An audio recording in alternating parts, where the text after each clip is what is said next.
Bonjour à toutes et à tous, bienvenue à notre émission diffusée une fois par mois et intitulée « Fait au Japon ». Nous vous y proposons des concepts, des technologies et des produits japonais qui attirent l'attention dans le monde. Notre sujet aujourd'hui, de la pâte dentifrice utilisable sans eau et des produits liquides d'hygiène bucco-dentaire fabriqués au Japon grâce à la biotechnologie. On dit souvent que l'hygiène de la bouche est essentielle pour rester en bonne santé, et ceci est vrai en particulier pour les personnes âgées. Les produits d'hygiène bucco-dentaire dont il sera question aujourd'hui sont utilisés notamment par des personnes sinistrées du fait des tremblements de terre qui se succèdent dans la préfecture de Kumamoto depuis le mois dernier.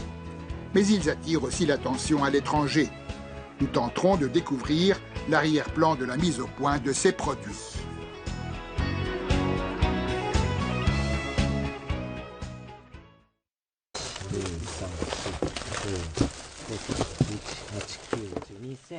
Trois employés emballent quelques 30 000 dentifrices et autres produits liquides d'hygiène dentaire dans les bureaux d'une entreprise à Yokohama spécialisée dans la fabrication et la vente de ces articles. Ils préparent l'envoi de produits pour la préfecture de Kumamoto sur l'île de Kyushu dans le sud-ouest de l'archipel, durement frappée par un puissant séisme le jeudi 14 avril à 21h26, heure du Japon. Depuis ce jour, de fortes répliques ne cessent de secouer la région. Près de 30 000 maisons ont subi des dégâts à des degrés divers dans cette préfecture. Le 6 mai, soit 3 semaines après le premier séisme, plus de 15 000 personnes sont encore contraintes de vivre dans des installations publiques et d'autres lieux d'hébergement.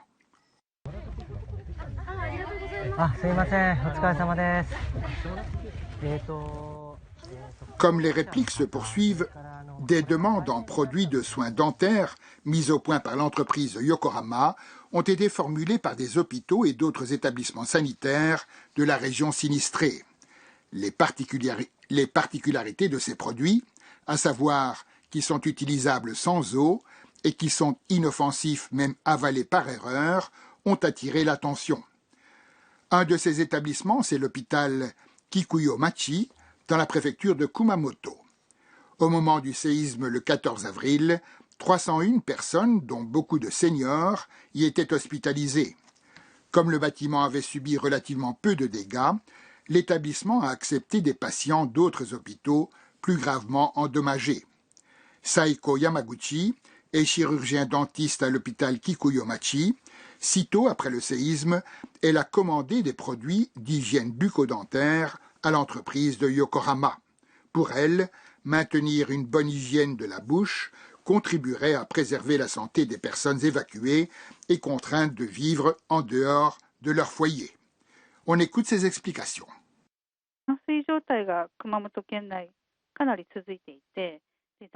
L'approvisionnement en eau reste interrompu dans la préfecture de Kumamoto et si cette situation se prolonge, la fréquence des soins dentaires comme le brossage des dents va diminuer. En conséquence, les microbes augmentent dans la bouche et c'est une des causes de l'apparition de pneumonie. Des études ont montré que bien des gens sont morts de pneumonie lors du grand séisme Hanshin qui a frappé la région de Kobe il y a 21 ans. Je pense que des mesures d'hygiène bucco-dentaire sont nécessaires dès le début pour éviter ce genre de situation.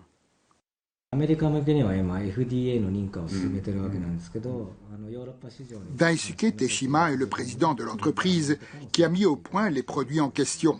Jusqu'alors, des agents antibactériens synthétiques, de l'alcool et des substances antiseptiques étaient mélangées dans la plupart des pâtes dentifrice et produits liquides de soins buccaux car on n'était pas censé les avaler. Mais pour les personnes âgées et alitées qui risquaient de les avaler involontairement, les produits en question étaient un problème sérieux pour les cliniques et hôpitaux. En revanche, les articles développés par M. Teshima et son équipe sont sans danger même s'ils sont avalés. Et ils sont efficaces pour éliminer les microbes à l'origine de caries dentaires et de maladies parodontales qui affectent les tissus de soutien entre les dents et le maxillaire. M. Teshima est allé en personne à Kumamoto pour livrer les produits. En allant à Kumamoto pour apporter mon assistance, j'ai eu l'occasion de voir comment nos produits sont utilisés dans les institutions médicales. J'ai vu bon nombre de personnes âgées, mais elles manquent d'eau dans cette situation d'exception. J'ai compris que notre technologie est utile dans ces cas-là. J'ai été vraiment heureux de constater que nos recherches profitaient aux sinistrés.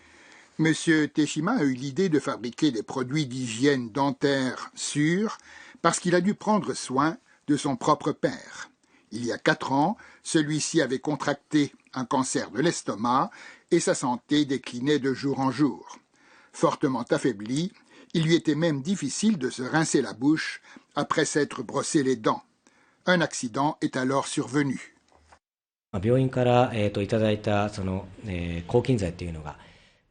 Il était censé se gargariser et cracher le liquide antimicrobien reçu de l'hôpital.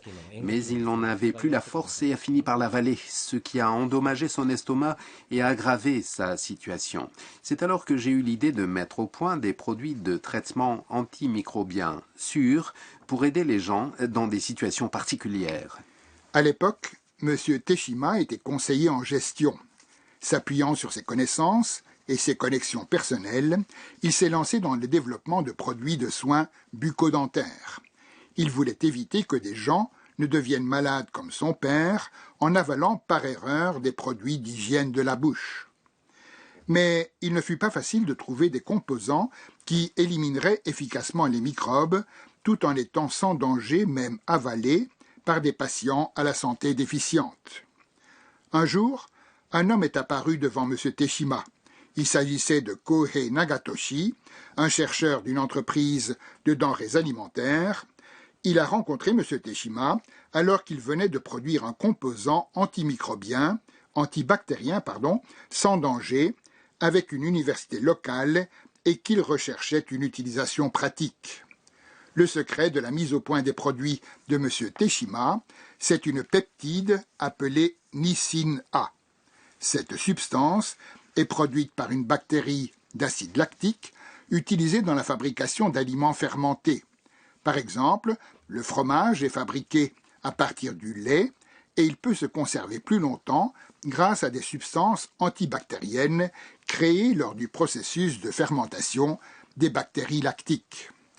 Parmi les substances antibactériennes produites par les bactéries d'acide lactique, la Nisin A attire l'attention parce qu'elle parvient à éliminer les microbes à l'origine de caries dentaires et des maladies parodontales.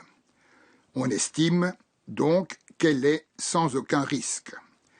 Pour extraire la Nisin A, un liquide fermenté avec des bactéries lactiques est préparé. Puis la Nisin A uniquement en est isolée grâce à des technologies spéciales. Selon M. Nagatoshi, il a fallu du temps pour développer ces procédés spéciaux.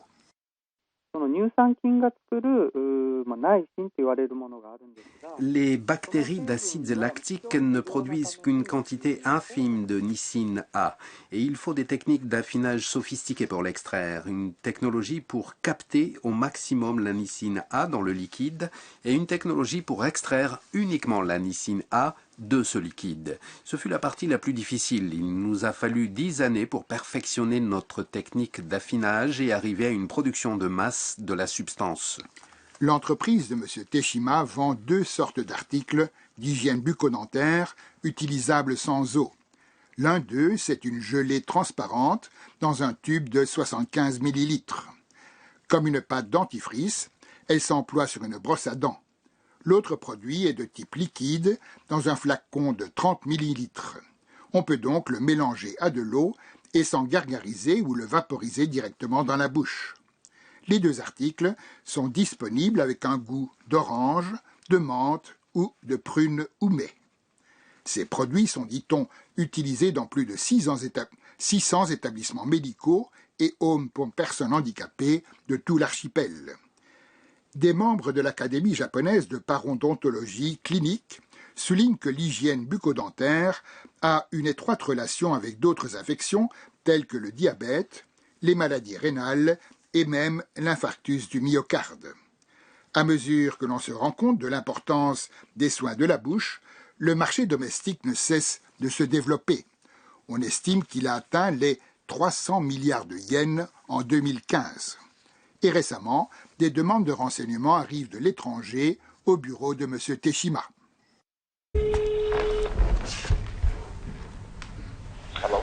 Hello, Mr. Vivek. Here we have Mr. Teshima. Nous avons rencontré le président d'une entreprise étrangère qui se montre intéressé par les produits de M. Teshima. Cet homme nous a dit que les produits d'hygiène bucco-dentaire en particulier ont attiré son attention alors qu'il était en charge de la distribution de toute une gamme d'articles dans les Émirats arabes unis. This is a Japanese product, a very innovative product. Ce produit japonais fera date. Je pense que grâce à lui, nous allons résoudre divers problèmes. Le Japon est un pays dont la population vieillit rapidement. Comme ce produit est né au Japon, il sera utile pour les personnes âgées. Les régions désertiques du Moyen-Orient et d'autres endroits manquent d'eau potable. C'est pourquoi je pense que ces produits se révéleront très utiles. M. Teshima a présenté les produits de son entreprise à des expositions d'articles de soins infirmiers aux États-Unis, en Allemagne et dans d'autres pays. Il a exposé les atouts de ces produits à des médecins, des dentistes et du personnel infirmier lors de ces expositions et il a reçu des réactions positives. Il fait remarquer que les produits utilisables sans eau seront utiles en divers endroits à l'étranger. Dans certaines régions du monde, des gens souffrent à cause des guerres. Il y a des réfugiés et des zones où il n'y a pas d'eau potable. Je pense qu'il existe un besoin pressant pour ces produits aussi dans des endroits où les soins et les infrastructures médicales sont inadéquats. Nos produits vont contribuer à sauver des vies humaines et nous sommes prêts à poursuivre la fabrication et la livraison de nos produits.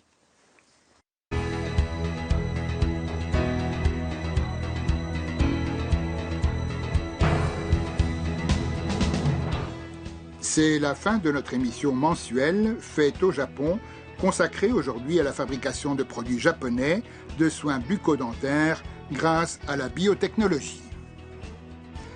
Cette émission était réalisée par Yuriko Nishinaka Koik, avec à la technique Junko Terasaki, au micro Jean-Gabriel et moi-même Pierre Deléouzé.